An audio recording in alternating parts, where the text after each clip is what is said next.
Dealing with the diagnosis, Mom's perspective. For me as a parent and mother, it's the loss of control. Not knowing, being able to see what he sees or not see what he sees. I think it's frightening. When I was a child, I was afraid of the dark. And I still kind of am. And I think that's more because I have a son that's losing his vision. Initially, immediately, I cried. Was, how, why? But I truly didn't labor on that because the how and the why doesn't matter. It's just where do we go from here?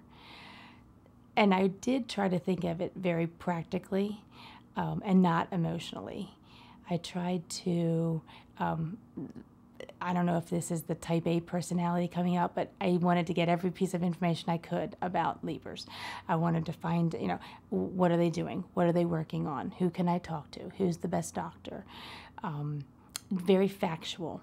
I don't know if that's the medical background coming out. I do think it probably was a coping mechanism. I get angry about, why did this have to happen to my son? And I don't feel equipped to fully help him and be sad. It's hard to not be sad.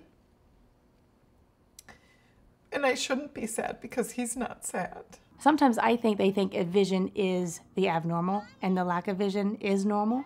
They often, Derek will say, "Mommy, how did you know that Mommy wanted to talk to you?" And also because she looked at me, I could see her. Like he misses a lot of the dynamics that go on incidentally that he doesn't know that they're even happening right around him. So I think that he thinks that he is the norm, and then when people can do extra things, it's amazing to him. Where he thinks that he is the norm. And in his world, in Meredith's world, I think he just said they expect everybody to be like them. And I don't think that they're missing anything. And I don't think that they think they're missing anything. I think he's coping with it very well. I think friends and parents of friends have told us different times what an inspiration he is. And just recently, one friend of mine told me that their son said his mom had gone to a workshop about kids with disabilities and how years ago, if you had a disability, you were put in a separate school or a separate classroom. You weren't mainstreamed. And this boy said, "I can't imagine our class without Louis. He's taught us so many things." And I think that's what is inspiring and hopeful, and that's what I try when I start to worry about the future. I think about that and that he's going to do more than well when he grows up. Derek will say, and I think this is a 6-year-old thing, not a blind thing, but Derek will say, "What do you mean I'm not going to live here my whole life with you, Mommy?" I said, "Well, you're going to get married, and you're going to have children, and you're going to move out." Then the analytical mind kicks in. Who am I going to marry? Well, sweetheart, that's up to you to decide. Where are we going to live? That's something that only time will tell.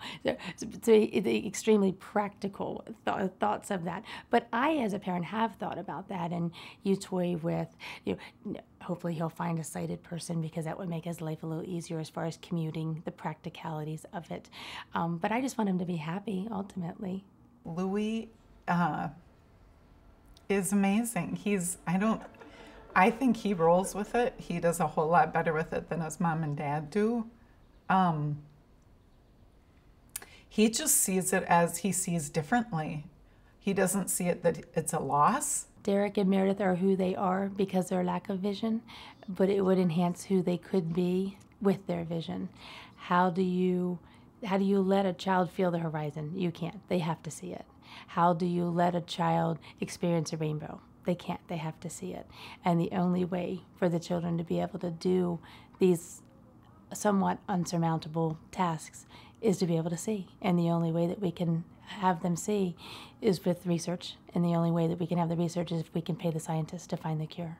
I always anticipate that they're going to tell us that Louis' vision has taken a dive. But then I also hear at the end, here's where the research is opening up. Here's the good part. So that's my hope, and that's what I focus on. And I believe that within Louis' lifetime, there will be some kind of cure, whether it restores his vision or stops its progression. Either one I'd be happy with. You're a parent. You want everything for your child. How are you going to give your child a rainbow? How are you going to give your child the sea horizon? How are they going to see a sunrise on the beach? How are they going to see their bride's face? How are they going to pick their groom? Everybody wants what's wonderful for the children, and without sight, you can't give your children certain things. I can give them love. I can give them hope. I can give them inspiration. I can give them toys.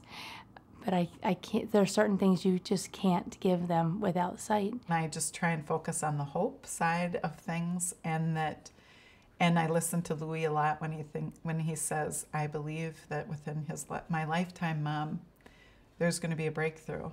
So I got to trust Louis.